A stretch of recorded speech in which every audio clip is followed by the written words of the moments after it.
afternoon. Can you hear me? Yes, okay, I can totally hear me. Okay. Good afternoon, ladies and gentlemen, and welcome to our seminar today on perspectives on human rights in Palestine, which is co-organized by us, by the Right Livelihood Award Foundation, the International Legal Assistance Consortium, and Kvinna tel Kvinna. My name is Shireen Hussein. I'm a research fellow in the Middle East and North Africa program here at the Swedish Institute for International Affairs. And as a scholar whose work analyzes a new generation of Palestinians and Jewish Israeli intellectuals and activists who are struggling to create a movement for a single democratic state in Palestine and Israel based upon equal citizenship and universal human rights for all, regardless of ethnicity, religion, or citizenship status, it is my great pleasure to be here and to introduce our three distinguished speakers. The late and great Howard Zinn once said, "To be hopeful in bad times is not just foolishly romantic. It is based on the fact that human history is a history not only of cruelty, but also of compassion, sacrifice, courage, kindness. What we choose to emphasize in this complex history will determine our lives. Always remember those times and places, and there are so many, where people behaved magnificently. Those episodes of the past when, even if in brief flashes, people showed their ability to resist, to join together, and occasionally to win. It is these episodes that give us the energy to act. And if we do act, in however small a way, we don't have to wait for some grand utopian future. The future is an infinite succession of presents, and to live now as we think human beings should live, in defiance of all that is bad around us, is itself a marvelous victory." Our keynote speaker today, Mr. Raji Sourani, is one of those people in our present who has consistently behaved magnificently. Mr. Sourani is the most prominent human rights lawyer based in the Gaza Strip, where he established the Palestinian Center for Human Rights in 1995 to document and investigate human rights violations committed in the occupied territories. He is widely recognized for both his effective defense of Palestinians before Israeli military courts and his innovative use of the concept of universal jurisdiction to bring cases against high-ranking Israeli officials accused of war crimes and crimes against humanity. For his political activities, he has been imprisoned on 5 separate occasions by Israel and once by the Palestinian Authority. During his administrative detention in 1988, he was declared an Amnesty International prisoner of conscience. Mr. Sourani was awarded the Right Livelihood Award for his work in 2013 and is the recipient of the Robert F. Kennedy Human Rights Award and the International Service Human Rights Award, among several others. He is also a board member of the International Legal Assistance Consortium here in Stockholm and is the president of the Arab Organization for Human Rights in Cairo. Our two commentators today need no introduction, but I will introduce them briefly anyway. First is Bita Hammergren, who is a critically acclaimed journalist and Middle East analyst and has worked as a Middle East correspondent from 2001 to 2012. She has been awarded the National Press Club's Grand Prize in 2008 for her work, and we are very lucky to have her as editor and Middle East analyst here at the Institute. Professor Pal Vrange, next to her, is Professor of Public International Law at Stockholm University. His work has been widely published within this arena, especially on topics related to the law of force, international criminal law, the principle of self-determination, and international law theory. Previously, Professor Vrange worked as a legal advisor to the Swedish Foreign Ministry for 11 years. And without further ado, I will now give the floor to Mr. Sourani, who will have around 20 minutes to speak, after which our commentators will have around 10 minutes each, and we'll then open up the discussion to the audience. And for those of you who are high-tech, I've been told to let you know that if you're going to tweet about this event, please use hashtag #UIEvent. Mr. Sourani, the floor is yours.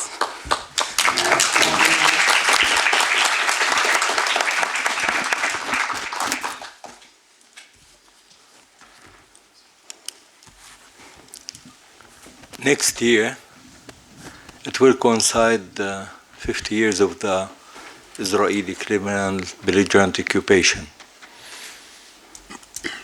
And this year, it's already 22 years since Oslo Accords has been signed. We use the microphone? Yeah. And in 2 years, it will be 70 years for the Nakba in Palestine. We today, in the occupied Palestinian territories, having the worst year ever in our history. Politically, socially, economically, and many, many other things. The harvest of 22 years of Oslo Accords, simple and clear. In Gaza, we do have a state of siege, meaning real social economical suffocation for 2 million people living in 365 square kilometers.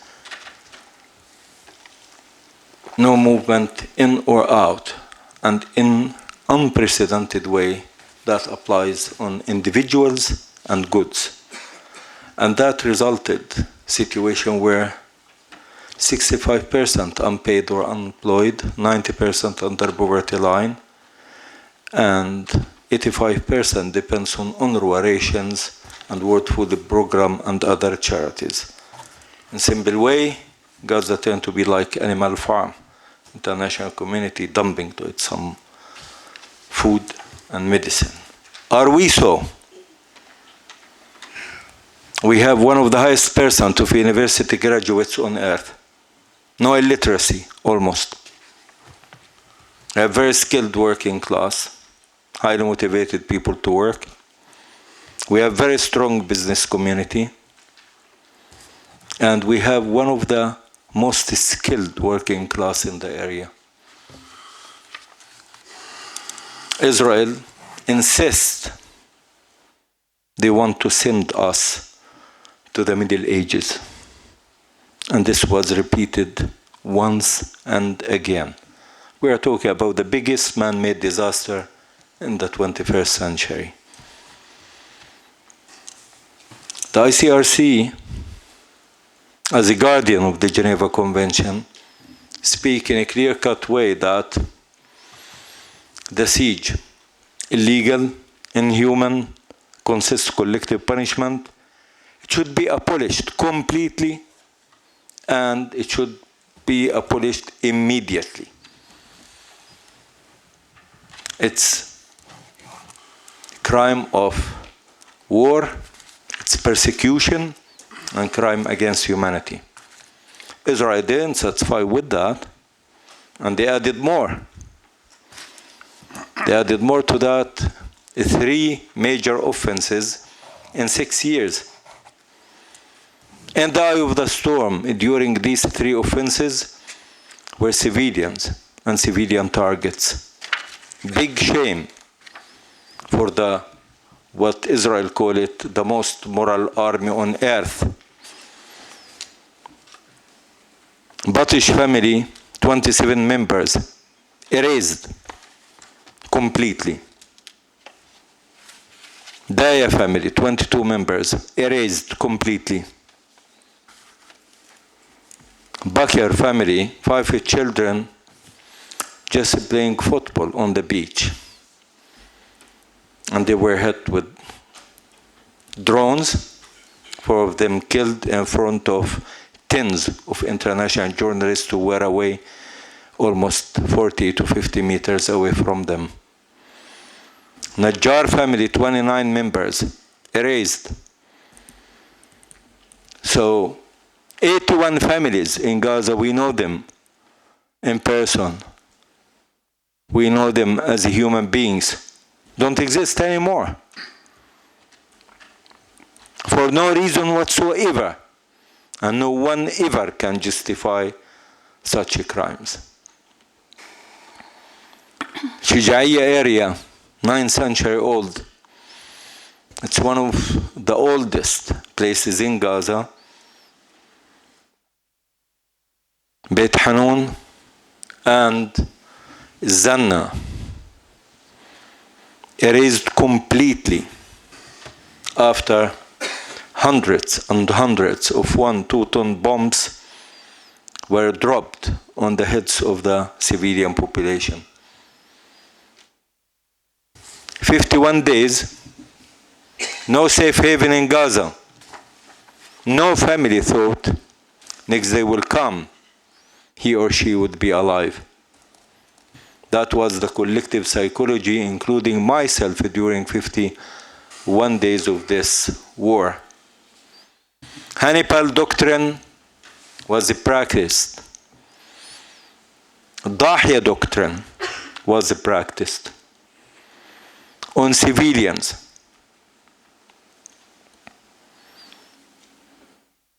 It's not only that, ambulances, 11 of them, with the drivers, nurses, and injured people were killed.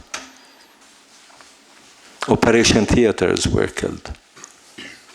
UNRWA shelters or schools used as shelters, and the Israelis were notified with it. They have been bombarded, and as a result of that, tens has been killed. Our Twin Towers in Gaza, the most beautiful 3 buildings in it. Basha, the Italian building, and Zafar building. It's not that long. It's 16, the maximum stories. And in it, hundreds of families. Within seconds, they don't exist anymore. They targeted the sewage system, and they targeted the only electricity power factory in Gaza, which till today makes people receive only 5 hours a day. The harvest of this offensive was unprecedented comparatively with the size of Gaza, with the population of Gaza. 570,000 people turned to be homeless. So they don't only restrict a freedom of movement for goods and individuals, but also they destroy us, they kill us. The harvest of the last war, only 551 children, 334 women. The unlucky people, those who lost parts and pieces of their body, and those who lost theirs, and they're still alive, having all these nightmares and bad memories about people they love. Gaza, place with the highest percent of handicapped people because of wars launched on them. This gravity of the situation makes people in need of dignity and justice.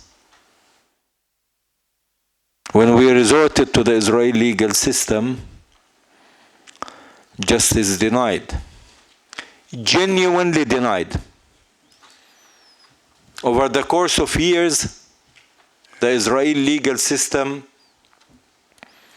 provided one thing: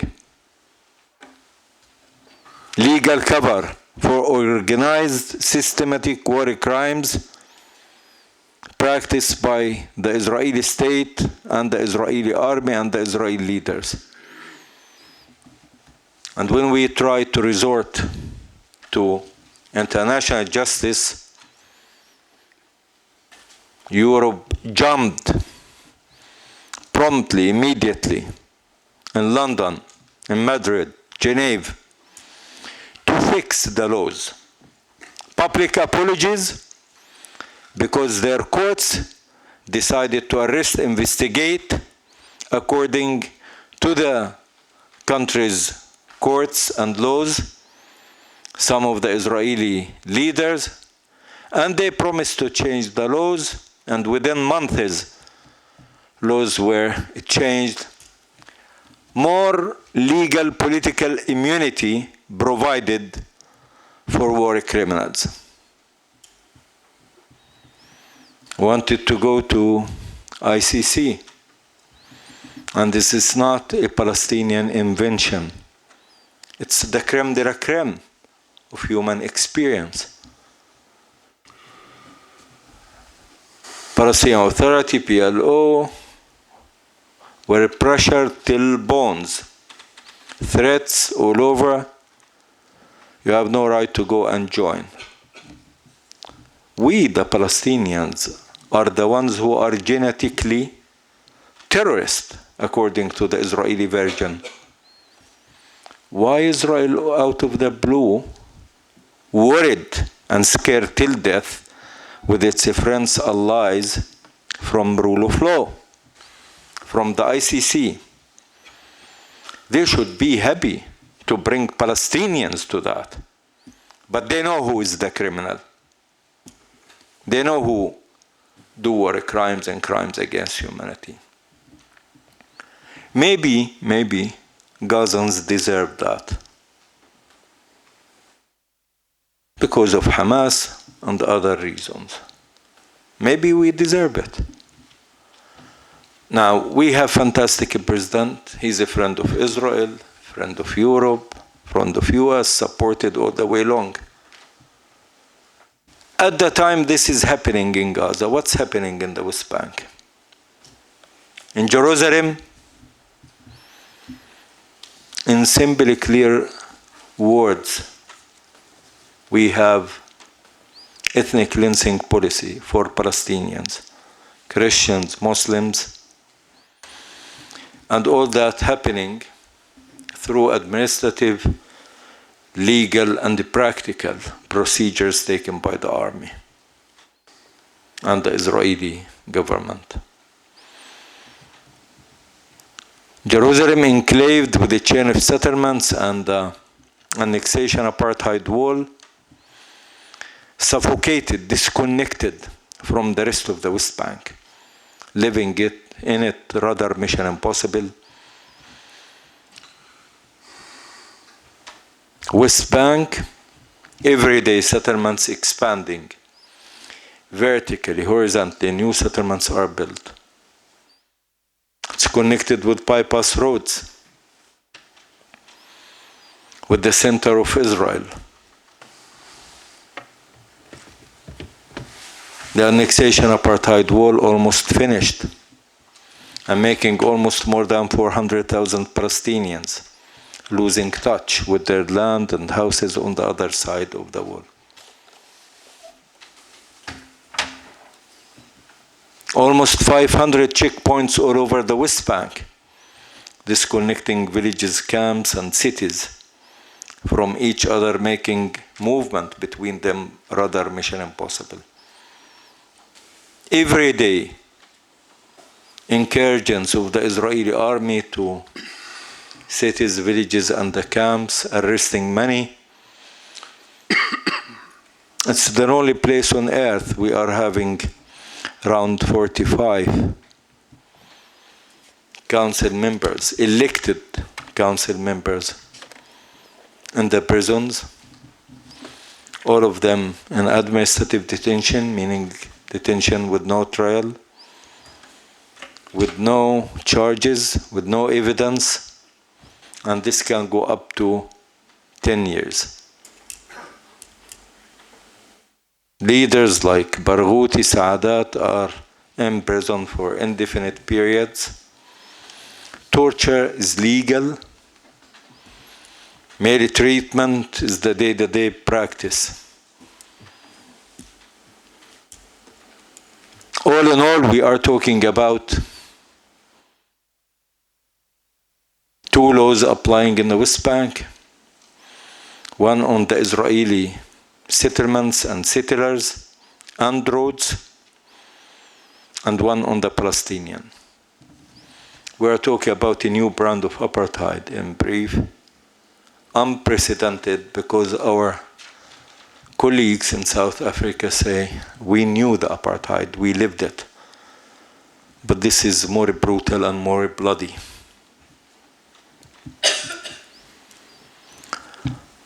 The message the Israelis try to send simple. Blind can see it. Palestinians don't exist. They are not entitled to self-determination. They are not entitled to independence. There is one state, it's Israel, but with no Palestinians. They want the Jewish state, a Jewish state, as if fundamentalism related to Islam. This is a new brand of fundamentalism of 21st century. Can states be racist as such? Base their democracy standards on religion? Can Sweden say we are a Christian country? Or any European one? Israel do apply the same European standards. De facto no, de jure no. My family 9 centuries in Palestine, in Gaza Strip. I'm 62. I'm resident. I have no nationality. And my residency is not decided by the Palestinian Authority. Till this moment, it's decided by the Israeli occupation. A Jew, just the fact he or she is a Jew. En route to Israel, they are granted nationality. أنحن لو كياميم. We don't exist, from their perspective.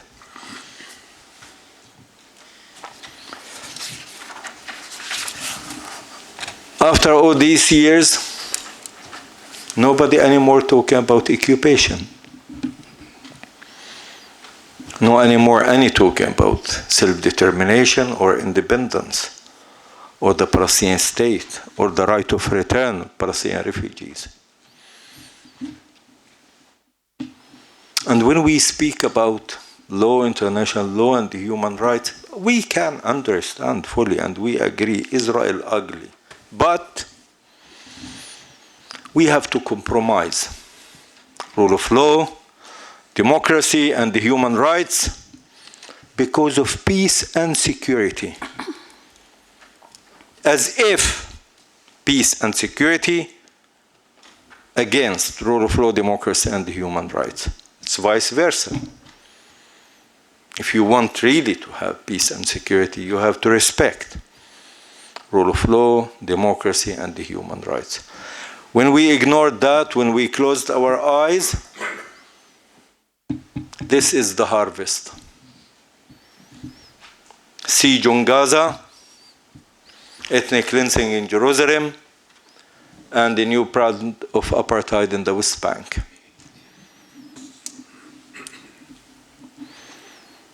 We say to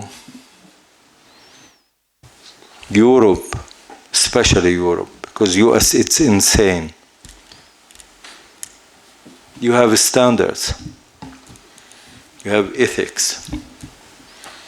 You have respect for international law, international humanitarian law. We didn't invent Geneva Conventions. It's not a Palestinian brand. We didn't invent universal jurisdiction to chase war criminals. We didn't invent ICC Rome Statute. Support rule of law. That's what we need. They keep the conspiracy of silence. That's why the Swedish position was unique and special. and you should be very proud of it. It stripped Europe, make them naked. They showed the real face and embarrassed them, because Sweden stood firmly and simply for rule of law, which is obligation. Article 1 of the Geneva Convention speaks about the high contracting parties should ensure the de jure applicability of the Geneva Convention to provide the protection for Palestinians under occupation. And we are in a Kafka situation. Everybody talking as if the Palestinians occupying Israel, as if we have the nuclear arms, as if we have the most powerful army in the Middle East, as if we, I mean, it's very strange Kafka situation. We do have just and right cause. We do know we are in the right side of history. And we do know we have the right of self-determination. And that gives us the right to resist Israeli criminal belligerent occupation, the last occupation on earth. We will be not good victims for them. They want us to lose hope in tomorrow. We will not lose hope. History clear, and we learned a lot from it. Tomorrow is ours. And nobody can take the hope from our hearts or our minds. We are dreamers of justice, of dignity, and we are definite and sure Palestinian people one day shall overcome. Thank you.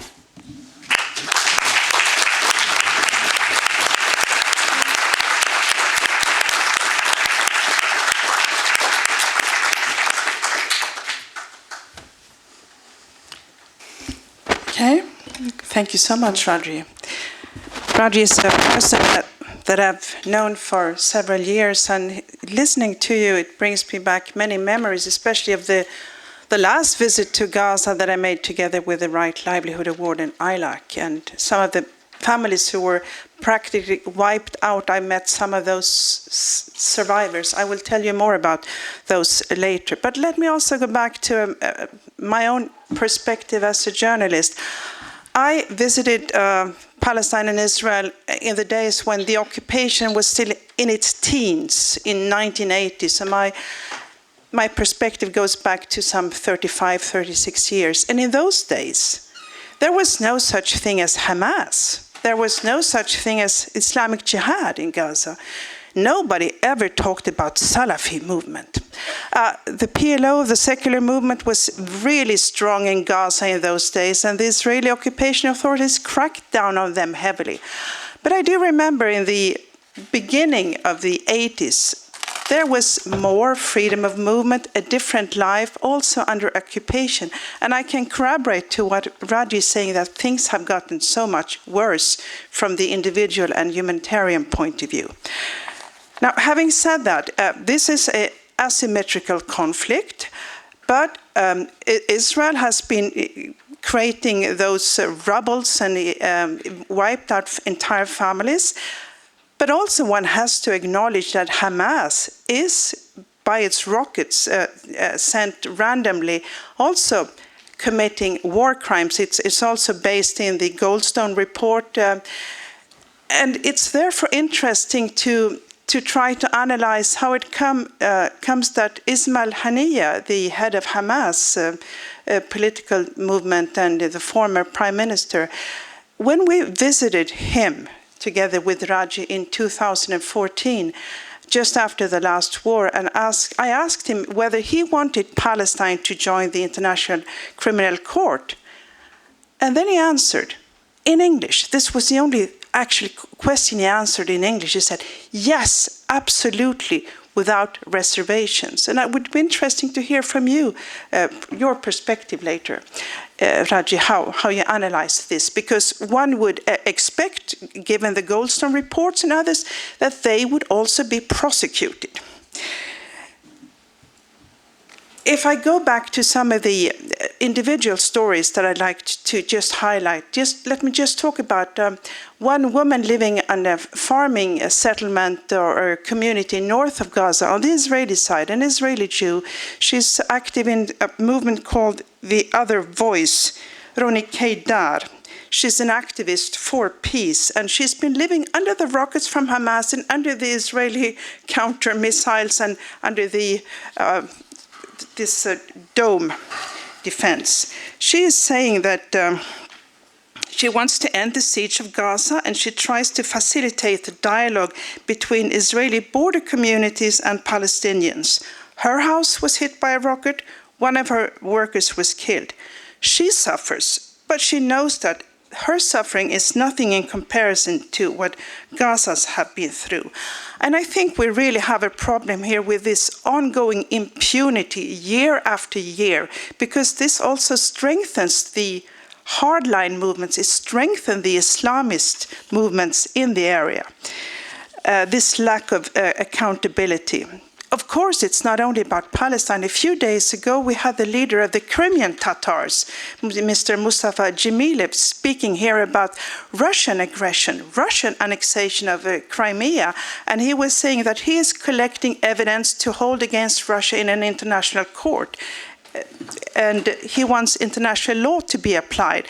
Well, the same goes for Palestine, of course, but things have lasted for decades now.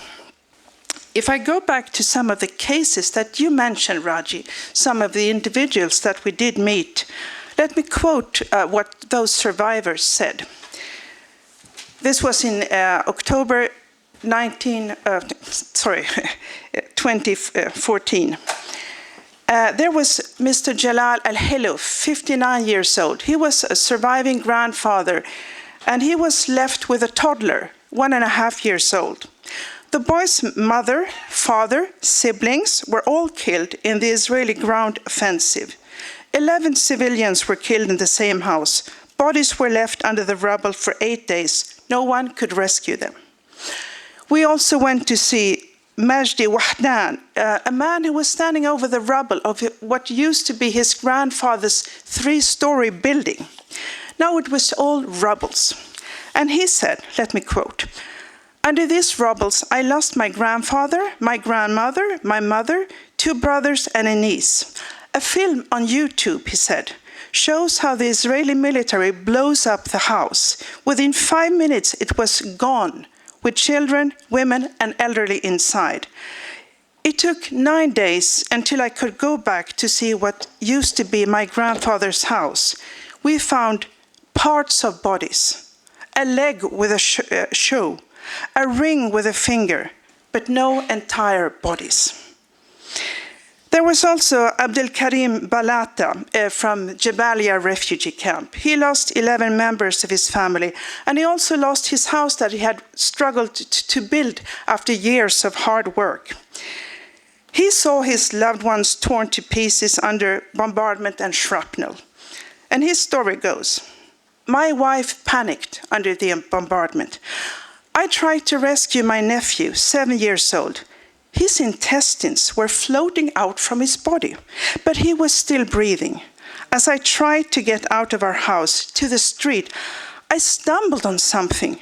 It was a head, torn apart from a body. It was the head of my daughter, Hadil. She was such a good student. She wanted to be a doctor. If Israel can prove," he said, "that I or the other 11 family members that I lost constituted a threat to Israel, please prosecute me. But I want leaders in Israel to be held accountable for the crimes against my family." There's also the fisherman that Raji spoke about. You know, the 4 boys who were killed on the beach while playing football. And this fisherman was there with his surviving son who has lost his speech, and he still had shrapnel in his body. And the fisherman said that, I want my son to get a medical treatment outside Gaza. That's all I want. And I want accountability. And you can go on and on with cases like that. But having said that, when we talk about suffocation, because the Gazans are really suffocating under the blockade, one also has to add that many Gazans are complaining that they are suffocating socially under the pressure from Hamas.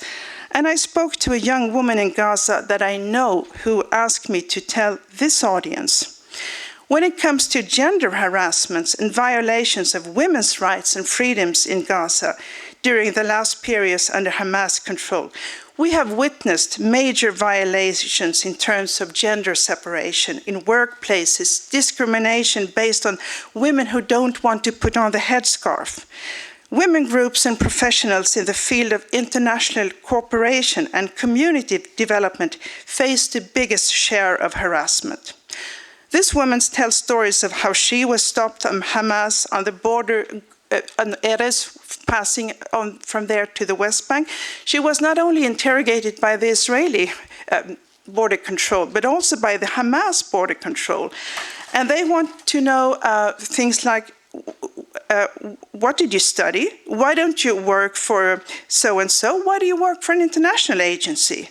And how come your family allows you to travel on your own?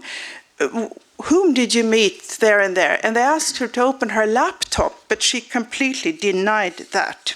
But she said that not every woman dares to challenge them in this way. And having said that, what she means is that the blockade also strengthens Hamas. I think most Palestinians really want to go for fresh elections. They had elections in 2006.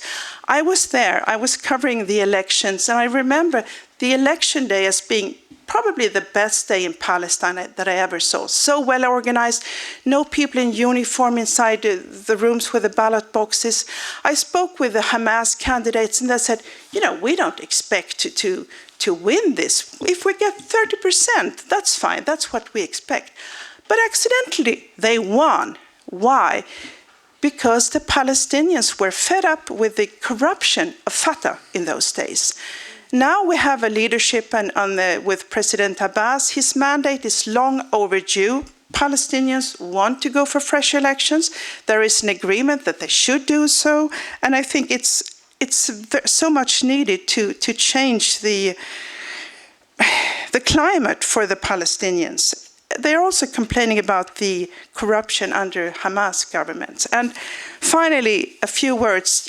Yesterday, I was in the parliament speaking about human rights violations in Saudi Arabia, and I was given this book by Amnesty International, the annual report. And it's a very solid report about human rights violations, both on the Palestinian side and on the Israeli side. After that, I'll have a few more questions to you, Raji. Thank you.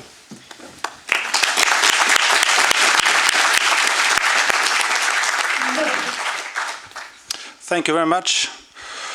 And I should say first that I'm very honored to be sharing the panel with you, Mr. Sourani. You're not only a very brave lawyer, you're also a principled and an even-handed one who criticizes not only the Israelis, which are in focus of our discussion today, but also abuses on the Palestinian side, both abuses regarding human rights, abuses vis-à-vis Palestinians, but also, of course, the many violations of international humanitarian law against Israelis, which Bitte alluded to.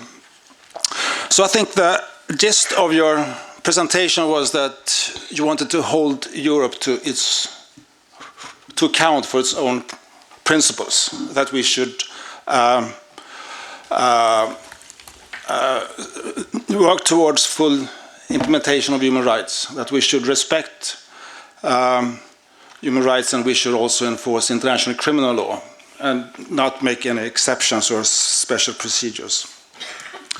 So, and you began your presentation by talking about the occupation and then you outlined all of the various abuses and violations which follow in its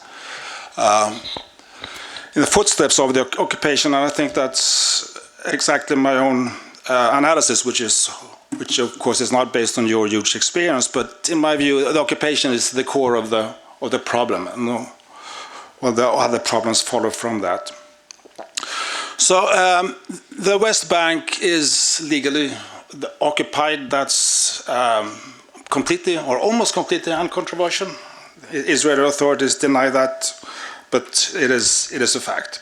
But it's not only occupied; it's also de facto annexed, or at least it's en route to becoming de facto annexed. It is legal under international law to occupy territory after an armed conflict for a period of time until a peaceful settlement has been reached. But I think that we are now far beyond the point where you could say that Israel is pursuing a reasonable peace. So it wants to annex the West Bank in whole or in part, and it's pursuing activities on the ground that would make a two-state solution very, very difficult. The settlement, which are not only illegal under international law, but which are also criminal. There's individual responsibility for the settlement activities when Israel moves its own population into occupied territories, and there are now around 600,000 Israelis in the occupied territories. Gaza is also, in my view, occupied. Of course, there are no Israeli boots on the ground anymore, but at least not permanently. But Israel still controls the territory. The air access on land, except for the Egyptian border, which Egypt has its own responsibility for, and of course, sea. And the closure, I think, is illegal. It's not necessarily illegal to control the borders if you're occupying power. That's a part of the mandate of an occupying power. However, the management of the closure, by not allowing necessary exports, and in particular importation, I think is definitely illegal, both under international humanitarian law and under human rights law. An occupying power has not only a right to govern the land, to protect its own security, that follows from the rules on occupation, but it also has the responsibility for the occupied territory and for the people in that occupied territory. And I think it needs to be pointed out that even though there are certainly hardships on Israel and the Israeli people in the situation, it's still a quite cheap occupation. It's a convenient occupation because it's managed by the Palestinian Authority in the West Bank or by Hamas in Gaza, and it's paid by the international community, by UN agencies, by the European Union, and by individual donor countries. Now, I have two questions, and the first one I think Bitte alluded to already. That's the Oslo regime, or what followed in the wake of the Oslo peace process. And the comparison with the situation before Oslo. Would you say, what is your analysis of the current situation with the distinction between A, B, and C territories? Was it actually better before Oslo, when Israel had to take responsibility for the whole area? Secondly, it relates to human rights in general. I think over the last 2 or 3 decades, the whole idea of human rights has turned into a very important concept, not only legally speaking, but also politically. And there's always, it's a resource, it's useful. So I'm not downgrading it now, but it's actually useful to be able to label a situation in human rights terms. It gives you more leverage, not only legally speaking, but also politically speaking, because at least at the surface level, there is a universal consensus that human rights need to be respected. And I think that there has, over the last couple of decades, been a lot more focused on the situation in the occupied Palestinian territories from the human rights perspective. So not only political, but also there are lots of NGOs that are putting the limelight on that situation. But on the other hand, when you think of human rights, you often think of discrete events, violation here and abuse there. But do you think that, well, one could also make the argument that this kind of detracts attention from the wider issue, the need for political settlement, the right to self-determination, the need to end the occupation. So, and of course, you are a person who are both involved in or engaged in the political process, but you're also a human rights lawyer. So I would be interested in your reflections on that issue. Thank you.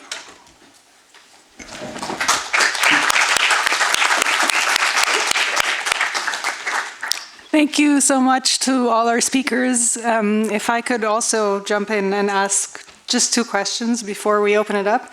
As someone who has always prioritized reconciliation between the Gaza Strip and the West Bank, I was just wondering if you can tell us a bit more what the biggest obstacles to this reconciliation are today, and whether or not you would agree with some of the Palestinian youth who argue that it will never happen as long as the Palestinian Authority exists. And related to this, I think many Palestinian youth in the West Bank and in 48 have been arguing that the Palestinian Authority should be abolished for a new movement that reunifies the whole Palestinian collective to re-emerge. What do you think of this argument, and do you think that young people in the Gaza Strip would agree with it or not? And just out of complete curiosity, do you think that the fall of the Muslim Brotherhood in Egypt had any effect on Hamas? Did you think that the fall of the Muslim Brotherhood in Egypt had any effect on the Hamas leadership in the Gaza Strip?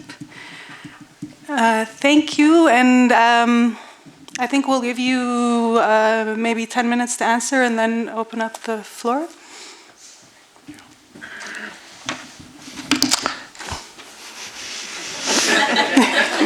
Or 15.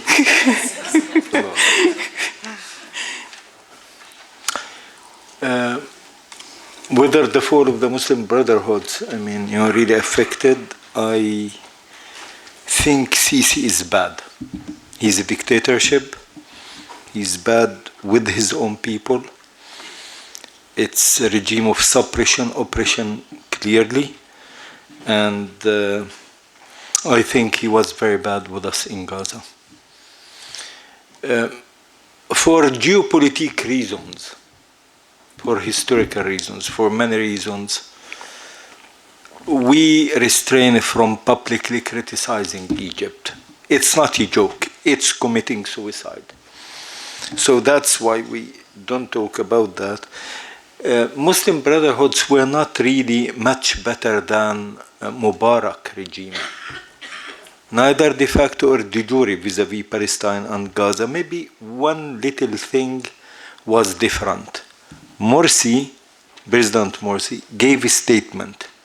He said, we will not allow any more attacks on Gaza. I think that was his vital mistake. And that's why he was deleted with absolute consensus by everybody.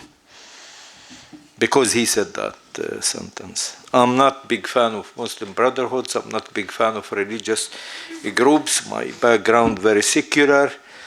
I don't like to be governed or controlled by a religious party, whether Shas or Hamas or any. I just don't like religious groups. But we respect them and we respect their legitimacy. Now, reconciliation, because it's a very important issue, I need to address it. Yes, I think there is no reason on earth should keep the Palestinians divided. It is committing suicide.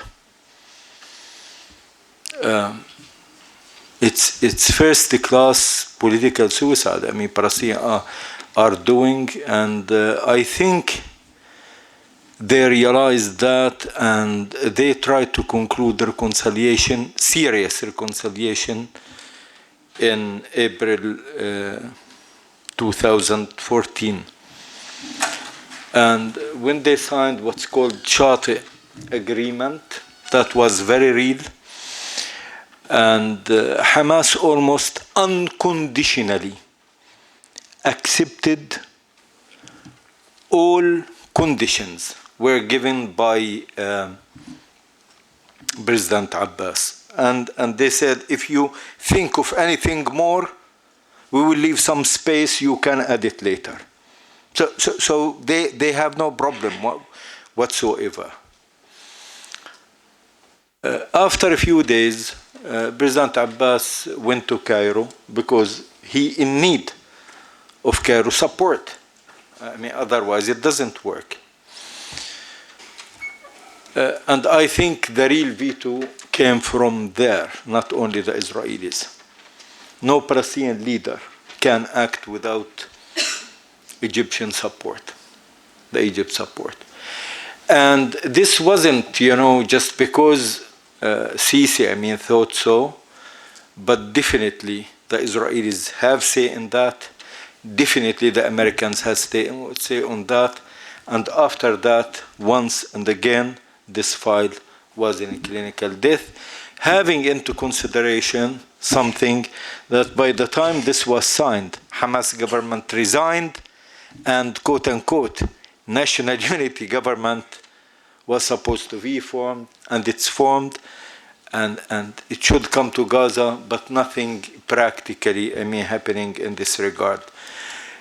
Palestinian political division serve Israeli strategical interest. It keeps the separation between Gaza and the West Bank, and it keeps the Palestinians in strategical terms very, very weak. Human rights and politics. I call it politics of law, in simple words. I think politics of law bring the fourth dimension. The fourth dimension, because the word should choose either or, rule of law or rule of jungle. You have to have standards. You cannot make standards something related to the conscience of politicians. This should be materialized. And to be materialized and to have something you can measure accordingly, you can hold people accountable accordingly, we are in bad need, not as the Palestinians only, but as human beings, for rule of law. The alternative, very, very dangerous. It's the rule of jungle.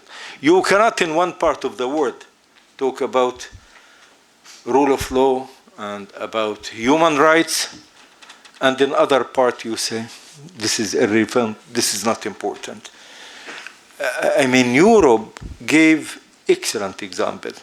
And I want to remind of something all of you know.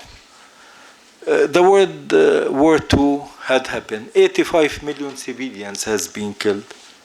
And that's the time when Europe, intellectuals, academics, politicians, social actors, they said it's about time to set and conclude and to find a way how we protect civilians at the time of war. And that's what all Geneva Conventions are about. They said we have to have Nuremberg trials to hold accountable those who did war crimes and to guarantee this is not going to happen again. Fine. And then, this went on and on and on. You can tell us a lot about that. Always you were a source of education and inspiration. Now, it's a must. It's not a luxury. And I think on the Palestinian-Israeli conflict, the only thing gives Palestinian moral and legal superiority being attached very strongly for the rule of law. Now, flashback in '94, Oslo Accords were signed, and the easy mission for Palestinian human rights organizations were to say we would just address, the Israeli occupation. But we said at the time, occupation will continue in its legal, physical form with us till we practice our self-determination, independence, and having a Palestinian state. We have to continue with the occupation agenda without any change. Because the Israelis' official version was saying to Arafat, stop it, you are controlling 98% of the Palestinian people, and the occupation ended. We were having, the alternative. And thanks God, all international human rights organizations agreed and approved, on this vision. But meanwhile, we said, we, the Palestinians, having very unique opportunity for a state in a process. It's right, PA, area of jurisdiction, very limited, very small, but we have to begin applying rule of law, democracy, and human rights within this limited area. So when the Palestinian state comes, we don't begin from scratch, we don't begin from 0 point. And that's why we worked on the Palestinian agenda besides the Israeli agenda. So we worked in a very special way, in unprecedented way, on the occupation as if PA doesn't exist, and we worked on the PA agenda as if the occupation doesn't exist. Now, many warned us. They said, the Israelis will miss you, will misuse you. They will misuse your criticism. We said, if we are shameful of something, we shouldn't do it. We can't defend wrong. We are a human being. We want really a state, not a stereotype in the Middle East. We don't want another Saudi Arabia or another Gaddafi or another Assad. We want unique Palestinian state, president, to be real oasis of democracy in the Middle East. And we, the Palestinians, I think, have the opportunity to do it, has the will to do it. Especially we have the strongest civil society in the region. Whether the division of the areas A, B, and C made any difference before or after, I want to refer everybody to the Israeli position vis-à-vis the occupation. Never ever Israel recognized itself as an occupying power except 43 days in 1967. 43 days only. They said, we are an occupying power. After 43 days, they said, sorry, there is something wrong, we are not occupying power. These are either administered territories or disputed territories. These are the two terminologies they used all the way long. Never, ever, after these 43, that's because they have very clear strategy and they know what they want exactly in the future. That's why they began immediately after that of building settlements, Gauchation, Mali Adumim, etc. And that's why they began annexing Jerusalem and other places. Now, in Oslo Accords, I challenge you, if there is one single word talking about occupation, about international law, not a single word. I sat on it word by word. I know the one who was in charge of the legal team and the 38 members who helped him, Yoel Zinger and his colleagues. We know the Israeli mentality, the Israeli legal mentality, and how the blueprint of that, was written. So So there is no anything as such Israeli position, a clear cut, and I think the plan all the way long, no Palestinian state.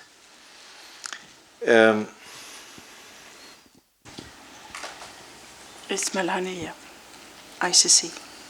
Yeah. Now, women and Hamas.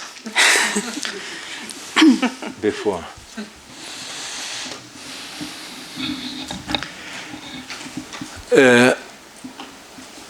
Yes, Hamas, I'm clearly saying they are part of us, part of our Palestinian political structure.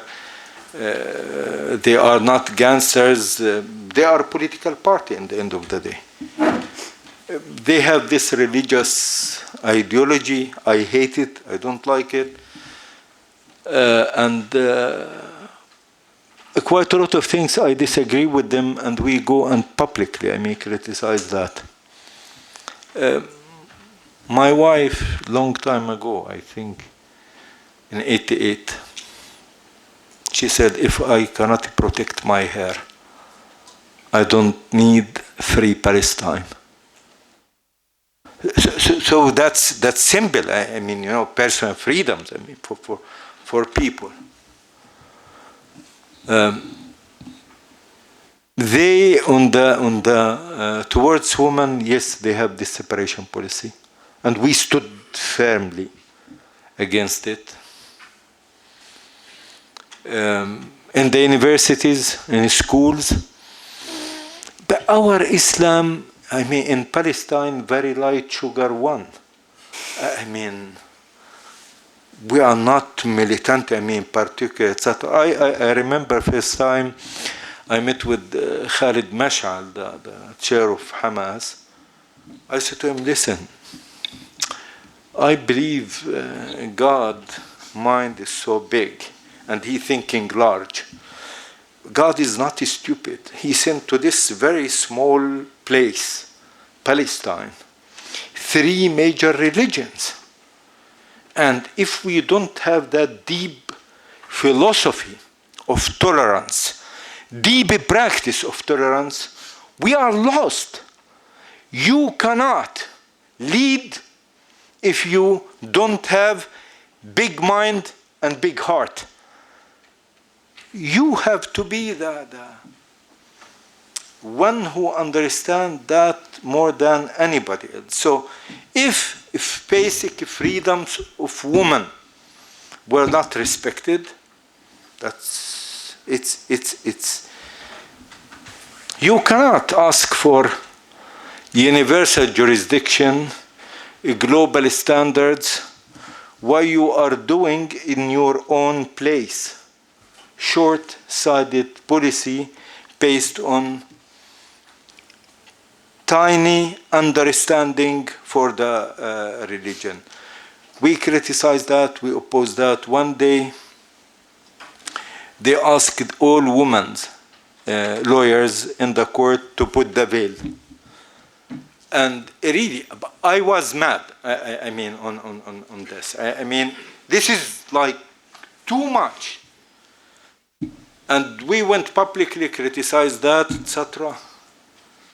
And Haniyeh sent for the Chief of Justice, and he said, what this instruction you gave?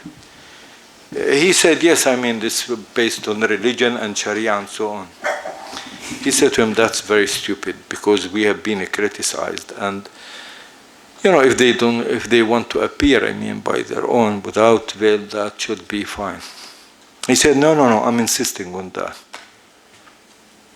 He said, this is very dangerous. We cannot act accordingly, and you have to stop it.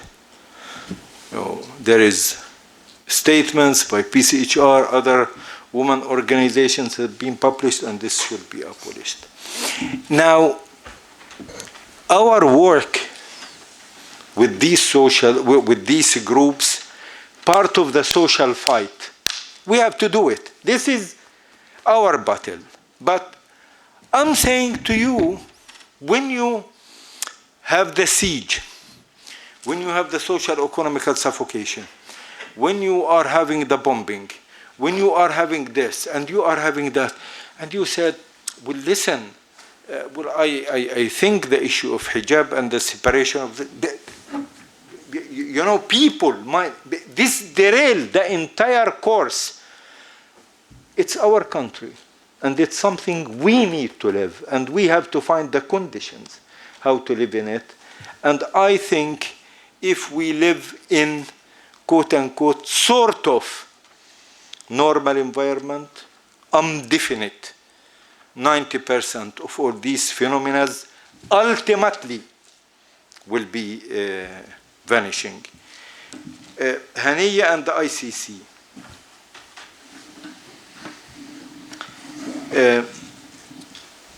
During the war, there is a friend of mine, I think Agneta knows him, Japanese, his name Doi. He was, in Gaza, observing and reporting about the situation there for the NHK. And he said, Raji, I have heard some bullets. I mean, it's normal to hear bombs and bombing, but bullets, I mean, I said I'd be in 10 minutes with you. I went to the place, and he told me that for like 6-7 minutes he have heard some shooting around. So I went quickly for sniffing in the area with some friends, people I know, and they said yes. I mean, a few minutes ago there was 22 suspected collaborators were shot here by some masked people with arms. And obviously, I mean, this was resistance groups. Do you know who exactly? No, I mean, but it's resistance groups. So we sent our field workers, lawyers, and they tied up, I mean, this issue, and they found out that these 22 were taken from the prisons, and they were shot. We figured out this 8:30 in the morning, and our press release at 1:30 was out in Arabic, and around 2:30 it was out in English. We called this extrajudicial killing, and these people denied fair trial and denied their right of having justice, I mean, before they were shot. And this is a war crime.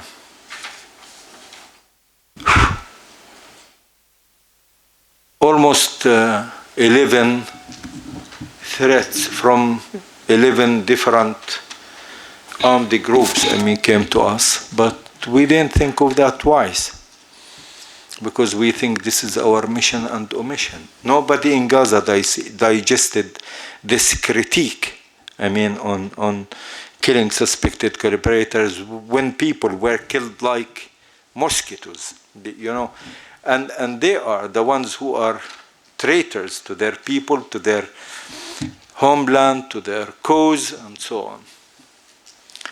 But what makes us feel relief that we managed to get contact with Dr. Abu Marzouk, who's the deputy chief of Hamas outside, who literally on Al Jazeera live said,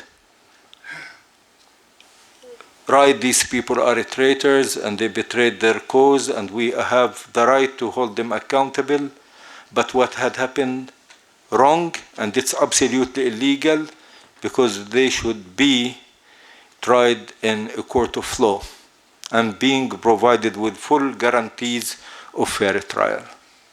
This is during the war. We did that during the war. We have no compromise on standards. Haniya, President Abbas said, I would agree, conditioned, that Jihad Islamic and Hamas and all Palestinian resistance group agreed. We approached them and they said, oh, I mean, does that put us in trouble? I said, even though, so what's your position? They said, what do you mean?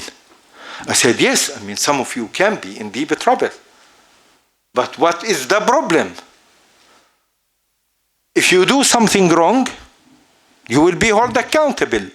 Resistance doesn't mean or apply you have a free hand to do anything you want. No. Even for resistance, there is rule of engagements. There is very specific rules for the armed groups vis-a-vis occupation, etc. And the rule of engagements, very well known. Now, you will go and sign on this because this serves the interest of the Palestinian people. ICC, it's a place where we are going to hold accountable those who took the life and made the suffering for the Palestinian civilians during all these offenses and so on. Now, supposedly, they want some from Hamas leadership. What's the problem? You have the platform and you will defend yourself. In the end of the day, they will not impose on you death penalty. Definitely. Max, you will be having life-term sentence or so. Israel takes your life one by one. Resorting to rule of law, always very important, very needed. And once and again, resistance, it's not matter of free hand. Always the resistance should enjoy moral superiority on those who are doing war crimes, and they shouldn't do it by any way, by any meaning. I think it was very educational process for Hamas to realize the importance, the rule of law. Yeah. Thank you so much for these really detailed answers. I think we're going to open the floor up for, we'll take 3 questions at a time, and the microphones will come around. So please put your hands up if you have a question. Please also introduce yourselves and keep it as short as possible. My name is Lena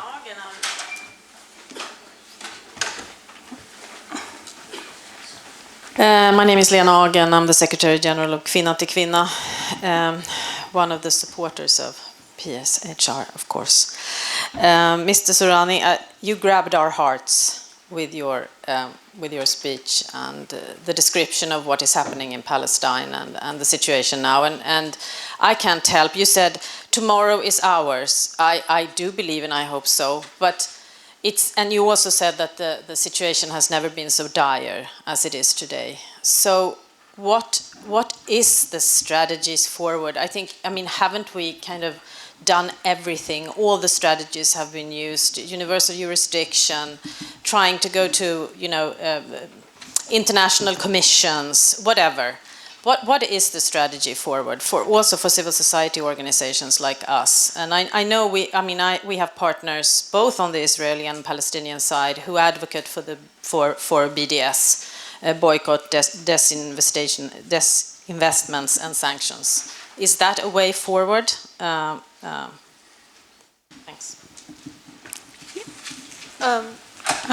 Yes, go ahead. My name is Lubna Qureshi, and I'm from Stockholm University. I do not think the persecution of the Palestinian people will stop until the United States stops funding the Israeli military, and clearly more efforts must be made to educate and inform the American public. At the same time, many people in the BDS movement and in the movement for Palestinian justice in general favor a one-state solution. Now, this one-state solution sounds like a wonderful but impossible dream to me. I mean, do you think that the American public could ever come around to the proposal of a single secular Palestinian state for Palestinians and Jews? Thank you.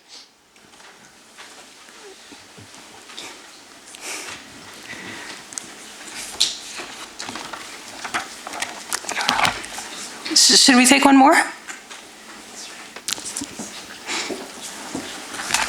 Mr. Sourani, I fully sympathize with you, and I agree with you that Sweden is the only country which is highly dignified. They played very important role in world politics. Count Bernadotte plan was one of the best, two-state and Jerusalem administered by the United Nations, because it's important for all three religions, Christian, Muslim, and Jew. Would you agree with this? Can you introduce yourself too, please? My name is Sattar Babar. I'm a retired ambassador of Pakistan. Thank you. Yes. Olof Palme in 1974 met with the chairman Arafat, and he was joined by Bruno Kreisky. Both said to President Arafat, "Well, listen, we like Palestinian people, we support your cause, and we want Palestinian state to be realized, and we want your independence. But the charter of the PLO is very dangerous. Your charter, which was made in 1965, states that Palestinians want one Palestinian secular democratic state for Christian, Muslim, and Jews. We, the West, understand it as a call for the destruction of Israel. Now, if you keep with this, we can assure you this will be very controversial, with all due respect, to the right of the Palestinian people. But if you choose the two-state solution, we give you our word. We and the West, we would work tirelessly till Palestinian state will be realized. In 1974, President Arafat gave his special speech in the UN, and they moved from New York to Geneva. Soon after that, Olof Palme assassinated, Bruno Kreisky died. Nothing really had happened. Everybody forgot that. We compromised then 88% of historical Palestine. 88% of historical, but nobody moved an inch. People like me, my age, we were mad. We were absolutely mad of this. Now, Palestinians said, fine, we want Palestinian state in Gaza West Bank, including Jerusalem. Oslo Accord once again was signed. We didn't assassinate Rabin, and they killed Arafat. Definitely not the Palestinians, not the Palestinians. What the Israeli want? We know what we want. Palestinian state, one in Gaza West Bank, including Jerusalem, right of return, that's fine with us. We have no problem. They want one state solution, we have no problem. But if we say we want one Palestinian state, they will say, look to the Palestinians. They want to destroy our state. Do the Israelis know what they want? Tell me about one state. Here, its borders is not defined. One single state on earth. Israel, the only state on earth with no defined borders. Any ask the Israelis, what is your flag? They call us terrorists and we incite for the destruction of Israel. And you know what are these two blue lines in the Israeli flag? It's the Euphrates and Nile. And this never has been changed.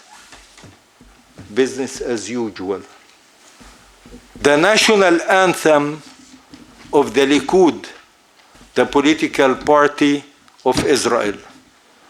your borders, Israel, from the river to the sea. I mean, all historical Palestine. Now they added more. They are saying they want the Jewish state, which means we never existed. We don't exist. I think Israel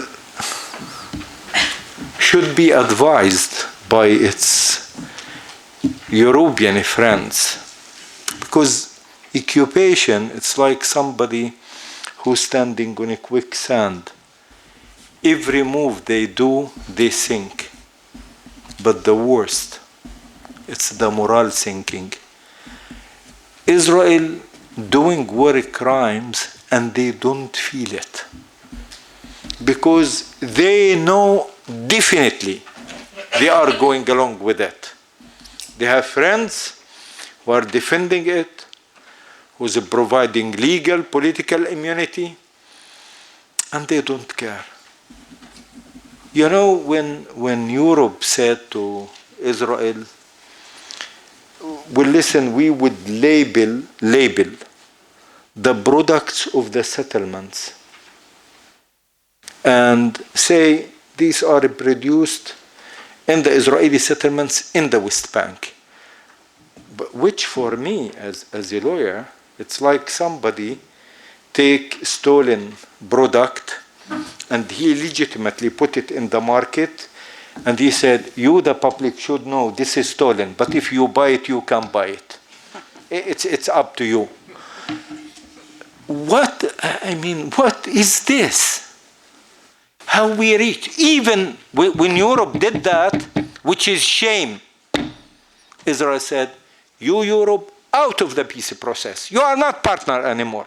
You go out. I mean, there is no peace process initially, but it shows how Israel deal with Europe. I mean, they know they are the despoiled child. And they do whatever they want. And nobody criticizing. Now, this leads us to another, aspect, which is U.S. and the strategy. I mean, campuses, fantastic. Really, fantastic. And I felt proud at Harvard, Columbia, NYU, Princeton, American University. There is incredible support for the cause. Between academics, super fantastic. Between intellectuals, I felt great this time. Civil society all over, they are doing very fine with the support of the Palestinian cause. On the official level, that's a different story. The White House, the administration, and the Congress. I met with Chomsky and Richard Falk, Sarah Roy, and I asked them, my impression, A, B, and C. But am I right or wrong? They said, of course. Yeah, this is really what's happening. So I'm not saying, things are changing, in the US, and tomorrow we will achieve that. But there is something seriously moving, there. And it gives really optimism and give us a real motivation for much work coordination with the US. Now, regarding the strategy, what to do? BDS is fine. Of course. Universal jurisdiction is fine too. If there is possibility, even in Ouagadougou to do universal jurisdiction, I'll go and do it.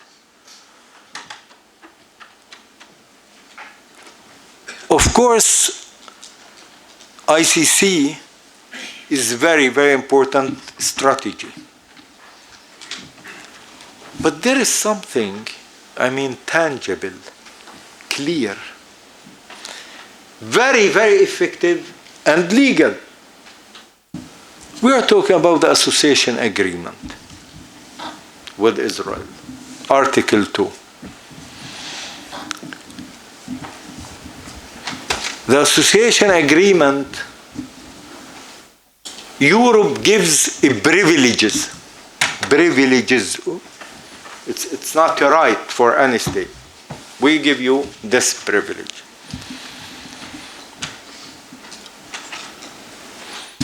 And according to these privileges, Israel and the other states should act according to human rights standards.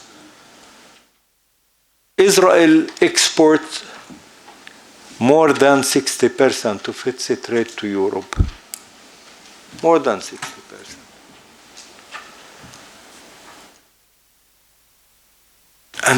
And that's make the Israeli economy super fantastic. Who said to Israel one day, "Well, listen, you can lose that, or you will lose that. These are privileges. We are not sanctioning you.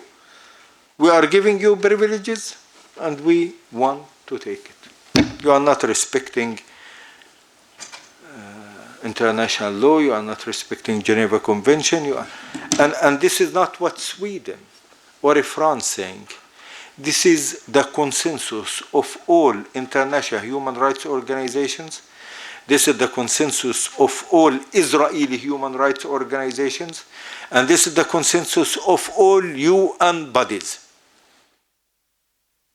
How can I allow tens of thousands of European youth every year going to the oasis of democracy in the Middle East, to Israel, to learn about democracy and having a relation with their counterparts, and the Israelis vice versa coming to Europe, and Gazan youth for the last 10 years, those who want to make PhDs, go to universities, not allowed to leave the 365 square kilometers. This is a big shame. This is continuing. Why Israel part of the Eurovision? I want somebody. I'm very jealous. All right? But why Israel part of that? Why they are part of the soccer team? We are rewarding them for the war crimes they are doing. Why Israel part of the academic and scientific cooperation with Europe? Using the best products of the European brains. I need somebody to tell me why. Why Israel is rewarded with that? Why Israel part of the European bloc in the UN? Why they are part of the space scientific cooperation? There is this European Association. When we used to talk about that in the late 90s, 98, 99, and 2000, they were saying, of course, we understand that, but listen, do you agree that Israeli society suffer like the Iraqi society? Israeli government won't suffer.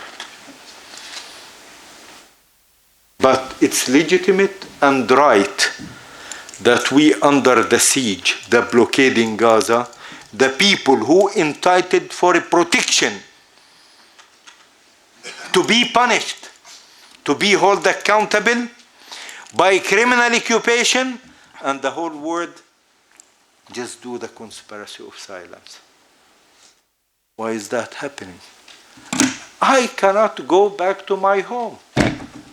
Give me one example for somebody who cannot go to his home. I don't know when I'll be back to my home, when I will enter Gaza.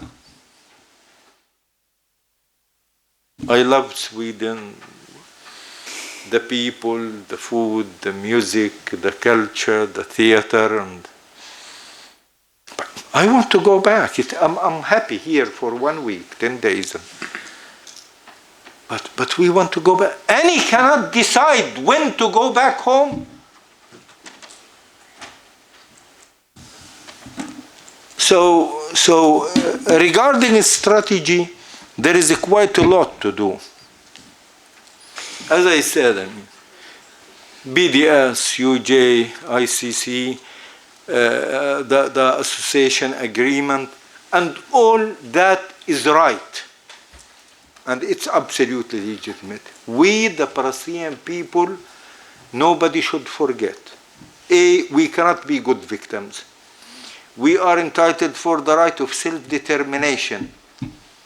It's our right and obligation, as the French says. And that means we are entitled to our right of resisting the occupation, especially when they are doing war crimes and crimes against humanity. Thank you so much. We are sadly out of time, but please join me in thanking the speakers. Yeah, yeah.